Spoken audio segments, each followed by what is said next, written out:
నమస్తే, welcome to Abhinav Bharat. Andhra Pradesh CM Nara Chandrababu Naidu అభ్యర్థన మేరకు కేంద్రం ఏపీ ఐపీఎస్ కేడర్ సంఖ్యను పెంచింది.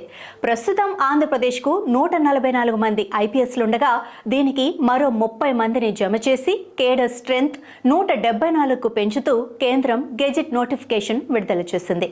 ఉమ్మడి ఆంధ్రప్రదేశ్ విభజన తర్వాత ఏపీకి 144 మంది ఐపీఎస్ అధికారులను కేటాయించారు.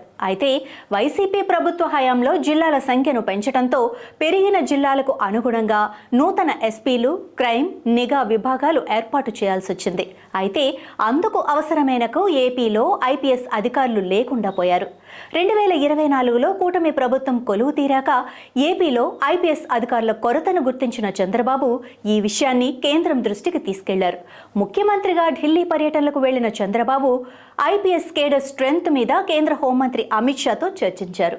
జూనియర్ ఐపీఎస్ అధికారులనే ఎస్పీలుగా నియమించాల్సి వస్తోందని అమిత్ షాకు వివరించారు.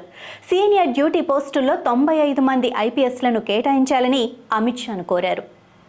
చంద్రబాబు అభ్యర్థనకు స్పందించిన హోంమంత్రి Amit Shah AP IPS cadre స్ట్రెంగ్త్ను పెంచుతూ నిర్ణయం తీసుకున్నారు. అదనంగా మరో 30 మంది ఐపీఎస్ అధికారులను కేటాయించారు. త్వరలోనే ఏపీకి కొత్త ఐపీఎస్ అధికారులు రానున్నారు. ఫలితంగా ఏపీలో ఐపీఎస్ అధికారుల కొరత కాస్త తగ్గనుంది. నాయకులారా, మీ పనితనం మీ అధినాయకులకు తెలియజేయాలనుకుంటున్నారు. ప్రజలారా, మీ సమస్యలను మీ నాయకులకు తెలియజేయాలనుకుంటున్నారు. ప్రజా సమస్యల పరిష్కార వేదిక మీ అభినవ్ భారత్.